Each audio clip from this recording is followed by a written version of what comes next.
Hey guys, Ashok education में आप सभी का स्वागत है। बाल विकास एवं शिक्षा शास्त्र के अति महत्वपूर्ण प्रश्न जो 800 थे, उसमें से हमने पिछले वीडियो में 1 से लेकर 20 तक को पढ़ लिए हैं। तो आज दूसरे पार्ट में हम 21 से लेकर 40 तक के प्रश्न को पढ़ेंगे। तो चलिए जल्दी से आज का वीडियो शुरू करते हैं। सो गाइस, आज का हमारा पहला प्रश्न है, साइजोइड वर्ग में किस प्रकार के बालक आते हैं। ऑप्शन ए है मोटे स्वस्थ रहें लंबे शरीर वाले, या फिर ऑप्शन बी प्रतिभाशाली व प्रखर बुद्धि वाले, या फिर ऑप्शन सी दुबले पतले तथा लंबे शरीर वाले, या फिर ऑप्शन डी प्रतिभाशाली बालक। यहाँ पर क्या है, आंसर जो है पहले से हाईलाइट है, आप सभी देख सकते हैं। तो इसका सही आंसर क्या हो जाएगा, ऑप्शन डी प्रतिभाशाली बालक।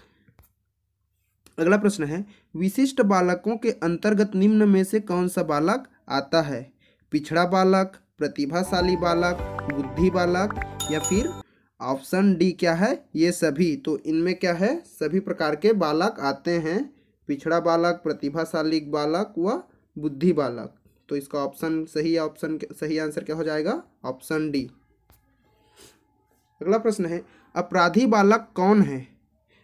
ऑप्शन ए है जो असामाजिक कार्य करते हैं, या फिर जो शिक्षक के लिए सिर दर्द होते हैं, या फिर अगला ऑप्शन है जो कक्षा में अव्वल आते हैं, या फिर जो समाज में रहना पसंद नहीं करते। तो इसका सही आंसर क्या हो जाएगा, ऑप्शन ए जो असामाजिक कार्य करते हैं।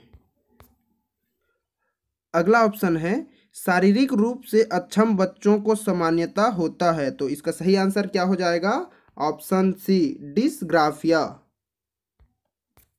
अगला प्रश्न है, प्रतिभाशाली विद्यार्थी कौन है, जो स्वभाव के अंतर्मुखी होते हैं, या फिर अपनी आवश्यकताओं को दृढ़तापूर्वक कर नहीं पाते, या फिर ऑप्शन सी अपने निर्णय में आत्मनिर्भर होते हैं, या फिर ऑप्शन डी शिक्षकों से स्वतंत्र होते हैं।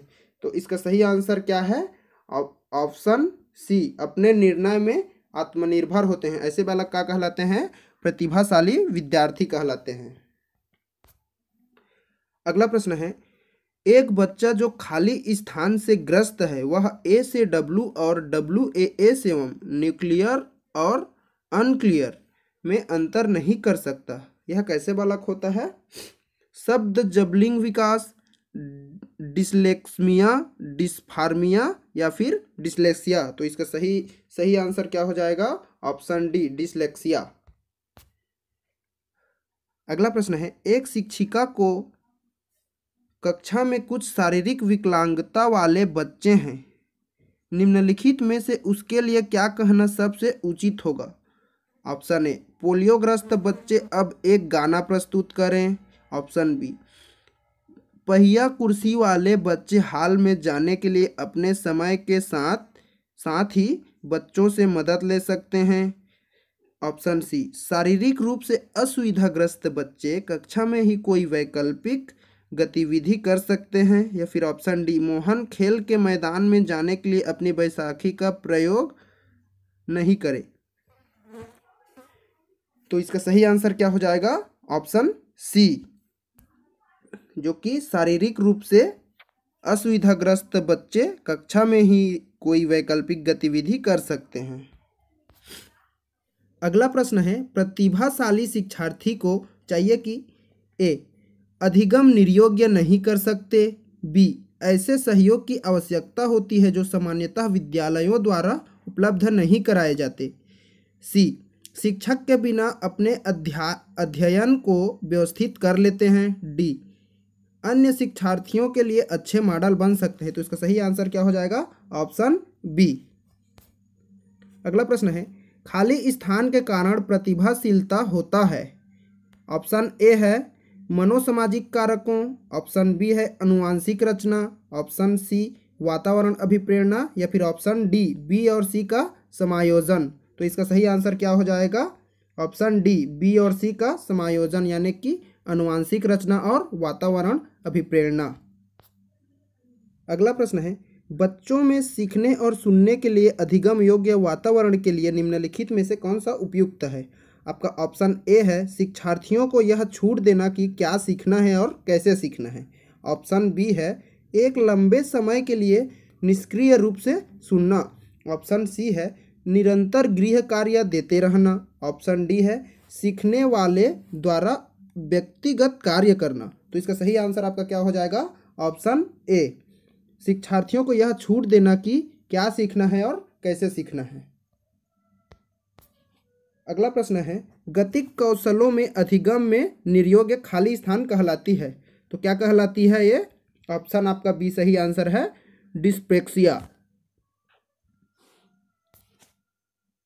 अगला प्रश्न है, अधिगम निर्योग्य, चलिए ऑप्शन देख लेते हैं। ऑप्शन ए है समुचित निवेश के साथ सुधार योग्य नहीं होती। ऑप्शन बी है एक स्थिर अवस्था है। ऑप्शन सी है एक चर अवस्था है। ऑप्शन डी जरूरी नहीं कि कार्य पद्धति की हानि करें। तो इसका सही आंसर आपका क्या हो जाएगा? ऑप्शन सी, एक चर अवस्था। किसके लिए? अधिगम निर्योग्यता। अगला प्रश्न है, विशेष आवश्यकता वाले बच्चों को पढ़ने के लिए निम्नलिखित में से कौन से मूल रचना अधिक उपयुक्त है? ऑप्शन ए, अधिकतम बच्चों को सम्मिलित करते हुए कक्षा में चर्चा करना। ऑप्शन बी, विद्यार्थियों को संबोधित करते हुए अध्यापक द्वारा मार्गदर्शन करना। ऑप्शन सी, सहकारी अधिगम तथा प्योर टूरिंग। ऑप्शन डी, अध्यापन के लिए योग्यता आधारित समीकरण। तो इसका सही आंसर क्या हो जाएगा आपका? ऑप्शन सी, सहकारी अधिगम तथा पीयर टूरिंग। अगला प्रश्न है, अधिगम की योग्यता का लक्षण है। ऑप्शन ए, भागने की प्रवृत्ति होना। ऑप्शन बी, अशांत ऊर्जावान एवं विंध्य शंख होना। ऑप्शन सी, अवधान एकाग्रता संबंधी बाधा विकार। ऑप्शन डी, अभिप्रेरणा का अभाव। तो सही आंसर इसका क्या हो जाएगा? ऑप्शन सी, अवधान एकाग्रता संबंधी बाधा विकार। अगला प्रश्न है, निम्न में से कौन सा कथन किसी व्यक्ति के मानसिक प्रभाव को उत्तम रूप प्रदर्शित करता है? ऑप्शन ए, पूर्ण अभिव्यक्ति, संगतिकरण और सामान्य लक्षण की ओर निर्देशन। ऑप्शन बी, मानसिक विकारों का नहीं होना। ऑप्शन सी, व्यक्तित्व के विकारों से मुक्ति। ऑप्शन डी, उपयुक्त में से सभी। तो इसका सही आंसर क्या हो जाएगा आपका? ऑप्शन ए, पूर्ण अभिव्यक्ति, संगतिकरण और सामान्य लक्षण की ओर निर्देशन। अगला प्रश्न है, गिलफोर्ड ने अभिसारी चिंतन पद का प्रयोग किसी समान अर्थ में किया है। आपका ऑप्शन है पहला बुद्धि। ऑप्शन बी है सृजनात्मकता। ऑप्शन सी, बुद्धि सृजनात्मकता। ऑप्शन डी, इनमें से कोई नहीं। तो इसका सही आंसर क्या हो जाएगा? ऑप्शन बी, सृजनात्मकता। अगला प्रश्न है, शारीरिक निर्योग्यता वाले व्यक्ति के लिए निम्न में से कौन सा युग की रक्षा यंत्र तंत्र कैसे में सबसे संतोषजनक होगी? ऑप्शन ए, तदात्मीकरण। ऑप्शन बी, विवेकीकरण। ऑप्शन सी, अतिकल्पना। या फिर ऑप्शन डी, इनमें से कोई नहीं। तो आपका सही आंसर क्या हो जाएगा? ऑप्शन सी, अतिकल्पना। अगला प्रश्न है, सृजनशीलता के पोषण के लिए अध्यापक को निम्न में से किस विधि की सहायता लेनी चाहिए? ऑप्शन ए, ब्रेन स्टॉर्मिंग विचार वेश। ऑप्शन बी, व्याख्यान विधि। ऑप्शन सी, दृश्य श्रव्य सामग्री। या फिर ऑप्शन डी, यह सभी। तो इसका सही आंसर आपका क्या हो जाएगा? ऑप्शन ए, ब्रेन स्टॉर्मिंग विचार वेश। अगला प्रश्न है, इरफान खिलौनों को तोड़ता है और उसके पूर्वजों को देखने के लिए उन्हें अलग अलग कर देता है। आप क्या करेंगे? ऑप्शन ए, उस पर हमेशा नज़र रखेंगे। ऑप्शन बी, उसके जिज्ञासु स्वभाव को प्रोत्साहित करेंगे और उसकी ऊर्जा को सही दिशा में संचालित करेंगे। ऑप्शन सी, उसे समझाएंगे कि खिलौनों को तोड़ना नहीं चाहिए। ऑप्शन डी, इरफान को खिलौनों से कभी भी नहीं खेलने देंगे। तो इसका सही आंसर आपका क्या हो जाएगा? ऑप्शन सी, उसे समझाएंगे कि खिलौनों को तोड़ना नहीं चाहिए। अगला प्रश्न है, सृजनात्मक उत्तरों के लिए आवश्यकता है। ऑप्शन ए, विषय वस्तु आधारित प्रश्न। ऑप्शन बी, मुक्त उत्तर वाले प्रश्न। ऑप्शन सी, एक अत्यंत अनुशासित कक्षा।